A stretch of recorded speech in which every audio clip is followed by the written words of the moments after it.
Ao se falar sobre identidade, né, é comum se pensar em características que distinguem as pessoas ou um grupo de pessoas, né?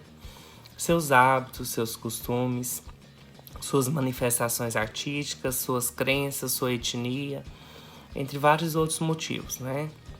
Ou seja, aquilo que identifica uma pessoa ou um grupo. E é o encontro com o outro, né? Com quem é diferente, com que as identidades são percebidas, que é possível notar que a sociedade elas são compostas por diversidade. Eu passei para vocês lá na atividade de bloco uma pintura que ela chama Índios de Apiaca, no Rio Arinos. Ela é uma pintura feita em aquarela, né, sob papel. E essa pintura ela foi feita no século XIX pelo artista francês Hércules Florence, de 1804 a 1879. E desde o início da colonização, e com a maior ênfase no século XIX, artistas estrangeiros, a maioria europeus, vieram ao Brasil e produziram imagens que buscavam documentar a natureza e a vida social local.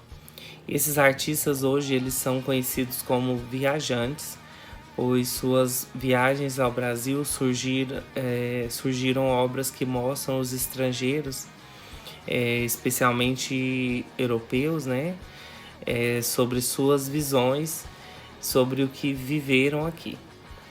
Hoje essas imagens elas nos permitem conhecer um pouco sobre o passado do Brasil durante a colônia e o Império por meio do olhar desses artistas.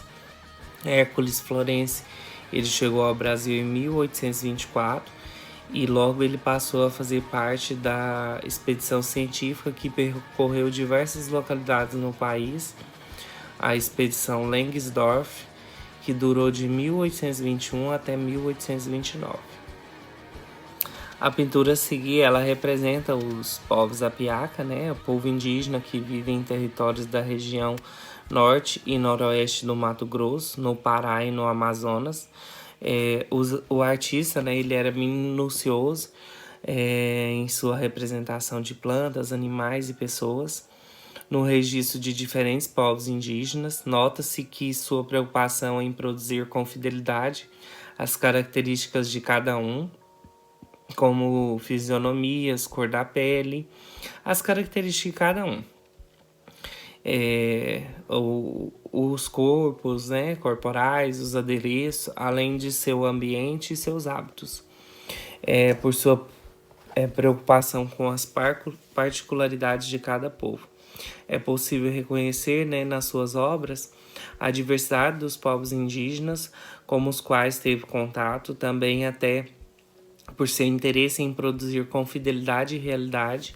Hércules Florence ele tenha desenvolvido, né, posteriormente na década de 1930, quando vivia em Campinas, São Paulo, técnicas de reprodução de imagem que fazem dele, né, um dos percussores da fotografia no mundo.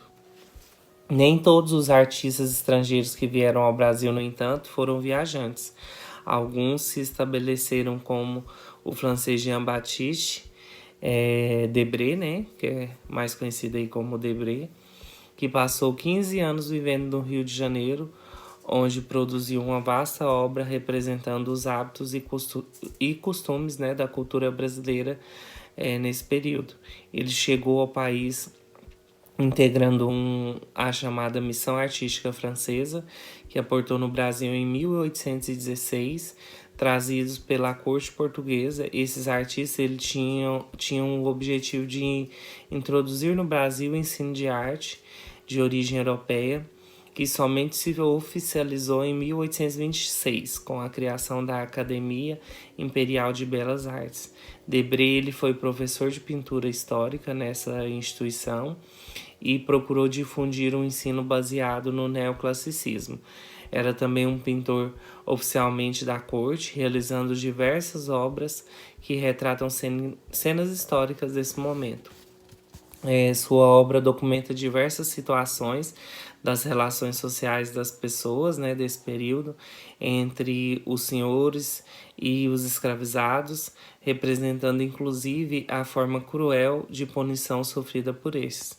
Debré voltou à França em 1831, onde ele publicou, né, pouco depois, um álbum de gravura chamado Viagem Pitoresca e História ao Brasil, em 3 volumes, produzido com bases nas aquarelas feitas no Brasil.